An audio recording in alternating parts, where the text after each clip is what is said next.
அஸ்ஸலாமு அலைக்கும் and hi everyone. Hope you all are doing good. இன்னும் ஒரு அழகான யூஸ்ஃபுல்லான வீடியோண்டோட உங்கள் எல்லாருமே மீட் பண்ணுறதுல ரொம்பவுமே சந்தோஷம். ஸ்ரீலங்கன் முஸ்லிம்ஸ்டு ட்ரெடிஷனலான ஸ்வீட்டுன்னு சொன்னால் வட்லாப்பமாக தான் இக்கும். அதுலேயும் ஸ்பெஷலாக ஸ்ரீலங்கன் கல்யாண வீட்டிலெல்லாம் கிடைக்கிற மாதிரி நல்ல ஜூஸியான டேஸ்டியான வட்லாப்பம் எப்படி செய்யலாம்னு தான் நீங்கள் இன்றைக்கி பார்க்க போகிறீங்க. இந்த ரெசிபி பார்த்தீங்கன்னா 100% பர்ஃபெக்டான ரெசிபின்னு தான் நான் சொல்லுவேன். வரப்போகிற பெருநாளைக்கு இந்த வட்லாப்பம் ரெசிபி உங்கள் எல்லாருக்குமே யூஸ்ஃபுல்லாக இருக்கும். இப்போ வாங்க இதை எப்படி செய்யலாம்னு பார்ப்போம்.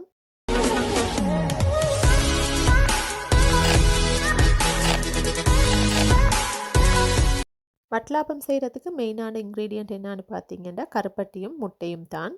கருப்பட்டி வாங்குகிற நேரத்தில் நல்ல கருப்பட்டியாகவே பார்த்து வாங்கிக்கோங்க. அப்போ தான் வட்லாப்பம் வந்து நல்ல டேஸ்ட்டாக இருக்கும்.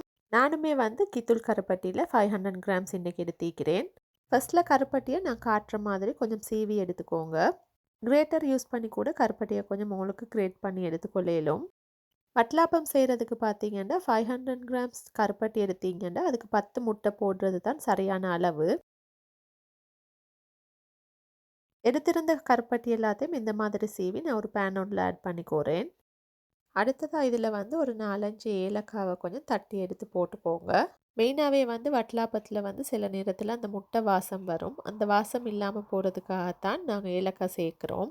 கூடவே ஒரு 100 கிராம் சுகரும் சேர்த்திக்கிறேன். அடுத்ததாக இதில் நல்ல திக்கான கோகோனட் மில்க் வந்து ஒரு 1/2 கப் சேர்த்திக்கோங்க. இப்போ இதை ஸ்டவ்வில் வச்சு மீடியம் டு லோ ஃப்ளேமில் வச்சு பானி காய்ச்சி எடுத்துக்கணும்.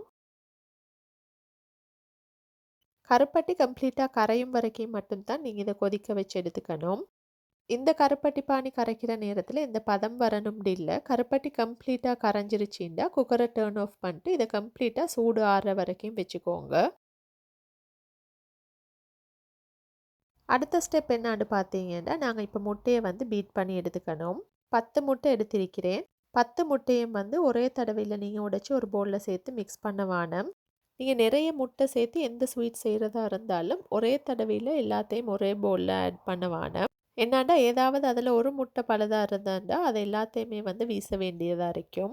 அடுத்ததாக முக்கியமாக வந்து முட்டையில் இருக்கிற அந்த வெள்ளை நூல் மாதிரி இருக்கும். அதை கட்டாயமாக வந்து ரிமூவ் பண்ணிடுங்க. அந்த மாதிரி நீங்கள் அதை எடுத்து வீசிட்டு சேர்த்தீங்கன்னா வட்லாப்பத்தில் வந்து எந்த பிலால் வாசமும் வராது. ஸோ கட்டாயமாக ஒவ்வொரு முட்டையும் செப்பரேட்டாக உடைச்சிட்டு நீங்கள் அதில் உள்ள வெள்ளை நூலை வந்து எடுத்துட்டு எல்லாத்தையும் ஒரு பவுலில் சேர்த்திக்கோங்க. அடுத்த முக்கியமான ஸ்டெப் என்னான்னு பார்த்தீங்கன்னா இந்த முட்டையை வந்து நாங்கள் கையால் தான் அடித்து எடுத்துக்கணும். பீட்டரோ ஹேண்ட் மிக்சரோ எதுவும் யூஸ் பண்ண வேணாம். வட்லாப்பம் நல்லா ஜூஸியாக ஸ்பான்ஜியாக வரணும்னா கட்டாயமாக கையால் இந்த மாதிரி பீட் பண்ணி எடுத்துக்கோங்க. ஒரு 5 நிமிஷம் நீங்கள் முட்டையை இந்த மாதிரி கையால் பீட் பண்ணுற நேரம் நல்லா இந்த மாதிரி நுரையெல்லாம் வரும். நுரை வார வரைக்கும் நீங்கள் பீட் பண்ணி கொண்டீங்கன்னா போதும். இப்போ நாங்கள் காய்ச்சி வச்சுருந்த கருப்பட்டி பாகு வந்து நல்லாவே சூடு ஆறினத்துக்கு போகிறோம். முட்டையில் கொஞ்சம் கொஞ்சமாக சேர்த்து பீட் பண்ணி எடுத்துக்கோங்க. முக்கியமாக வந்து கருப்பட்டி வந்து கம்ப்ளீட்டாக சூடு ஆறிக்கணும். பானி சூடாக இருக்கிற நேரத்தில் ஆட் பண்ணினீங்கன்னா அப்படியே வேஸ்ட் ஆகிடும். ஸோ மேக் ஷுவர் பண்ணிக்கோங்க பானி நல்லா சூடு ஆறிக்கணும். பானி எல்லாத்தையும் ஆட் பண்ணி நல்லா மிக்ஸ் பண்ணிக்கோங்க.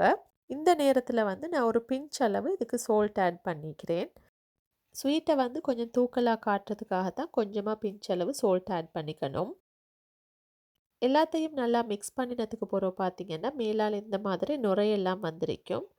ஸோ ஒரு ஸ்பூனோ ஸ்பெச்சுலரோ வச்சு இப்போ நான் காட்டுற மாதிரி மேலால் இருக்கிற அந்த நுரை எல்லாத்தையும் வந்து எடுத்துருங்க. இந்த நுரை எல்லாத்தையும் எடுக்கிறதுனால பார்த்தீங்கன்னா முட்டையில் இருக்கிற பிலால் வாசம் எல்லாமே இல்லாமல் போயிடும். இப்போ அவ்வளோதான். இப்போ இந்த வட்லாப்பத்தை வந்து ஸ்டீம் பண்ணி எடுக்கிறது தான் அடுத்த ஸ்டெப். உங்களுக்கு இந்த மாதிரி ஒரு பெரிய பவுலில் ஊற்றி ஸ்டீம் பண்ணே மேலும் இல்லாட்டி செப்பரேட்டாக சின்ன சின்ன பவுலில் ஊற்றி ஸ்டீம் பண்ணே மேலும். அடுத்த முக்கியமான ஸ்டெப் என்னான்னு பார்த்தீங்கன்னா ஸ்ட்ரெயினர் வச்சு இதை வடித்து எடுக்கிறது தான். வட்லாப்பம் ஸ்டீம் பண்ணினதுக்கு பிறகு உள்ளால் குட்டி குட்டி ஹோல் எல்லாம் நிறைய வரும் இல்லையா, அந்த மாதிரி வர்றதுக்கு மெயினாக வந்து இந்த மாதிரி வடியை வந்து நீங்கள் கொஞ்சம் உயர்த்தி வச்சு வடி எடுக்கணும். நிறைய பேர் வந்து வட்லாப்பம் பர்ஃபெக்டாக செஞ்சுருந்தாலும் உள்ளால் வந்து இந்த மாதிரி குட்டி குட்டி ஹோல்ஸ் நிறைய இருக்கலன்னு சொல்லி யோசிப்பாங்க. அதுக்கு மெயினாக வந்து இந்த மாதிரி உயர்த்தி ஊற்றுறது தான். அடுத்ததாக முக்கியமான டிப் என்னான்னு பார்த்தீங்கன்னா நீங்கள் ஸ்டீம் பண்ணக்கூடிய பேன் லிட்டில் வந்து இந்த மாதிரி ஹோல் இருந்தாண்டா கட்டாயம் வந்து ஒரு பேப்பரோ டிஷ்யூவோ வச்சு கவர் பண்ணிக்கோங்க. அடுத்ததா நாங்க ஸ்டீம் பண்ற நேரத்துல ஸ்டீம் ஆவி அதில உள்ள தண்ணி எல்லாம் வந்து அப்படியே வட்டலாப்பத்தில திருப்பி விழுந்துடாம இருக்கிறதுக்காக லிட்ட வந்து ஒரு கொட்டன் துணியோண்டால நல்லா கவர் பண்ணி கட்டி எடுத்துக்கோங்க. ஸோ ஸ்டீம் பண்ற நேரத்துல எந்த ஆவியும் வந்து வெளிய போக்கூடாது. அதனால தான் இந்த மாதிரி ஃபுல்லாவே கவர் பண்ணி எடுத்துக்கணும். வட்டலாப்பத்த ஸ்டீம் பண்றதுக்கு ஒரு பெரிய பேன் ஒன்று எடுத்திருக்கிறேன். அதுக்கு கீழால ஒரு ஸ்டாண்ட் ஒன்று வச்சு தான் அதில போல வைக்கணும். வட்டலாப்பத்த ஸ்டீம் பண்ணுறதுக்கு தேவையான அளவு தண்ணி ஆட் பண்ணிக்கோங்க. இந்த ஸ்டாண்டுக்கு மேலால போல வச்சு இதை லிட்டால கவர் பண்ணி மீடியம் ஃப்ளேமில் வச்சு 40 to 45 மினிட்ஸுக்கு ஸ்டீம் பண்ணி எடுத்துக்கோங்க. வட்டலாப்பம் ஸ்டீம் பண்ணுற நேரத்தில் எந்த ஆவியும் வெளியே போகாத மாதிரி மேக் ஷுவர் பண்ணிக்கோங்க. வட்டலாப்பத்தை ஆல்மோஸ்ட் நான் ஒரு 40 மினிட்ஸ் ஸ்டீம் பண்ணிக்கிறேன். எப்படி இருக்குதுன்னு இப்போ பார்ப்போம். வட்டலாப்பம் கம்ப்ளீட்டாக குக் ஆகிக்குதானே இந்த மாதிரி ஃபோக்கோ நைஃபோ மிடில் நீங்கள் குத்தி பார்த்தீங்கன்னா நல்லா க்ளீனாக வந்துச்சுன்னா வட்டலாப்பம் பர்ஃபெக்டாக குக்ட் ஆகிக்குது. வட்டலாப்பத்தை ஸ்டீம் பண்ணின உடனே பார்த்தீங்கன்னா கலரில் கொஞ்சம் லைட்டாக தான் ஈக்கும். சூடு நல்லா ஆறினதுக்கு பிறகு பார்த்தீங்கன்னா கலர் நல்லா டார்க்காக வீக்கும். சிலவங்க வந்து வட்டலாப்பத்தை சுட சுட சாப்பிட்றதுக்கு விருப்பப்படுவாங்க. சிலவங்க வந்து நல்லா கொஞ்சம் கூலாக வச்சு சாப்பிடுவாங்க. இப்போ கட் பண்ணி காட்டுறேன்னு பாருங்கள் எவ்வளோ வட்டலாப்பம் பர்ஃபெக்டாக வந்திக்குதுண்டு.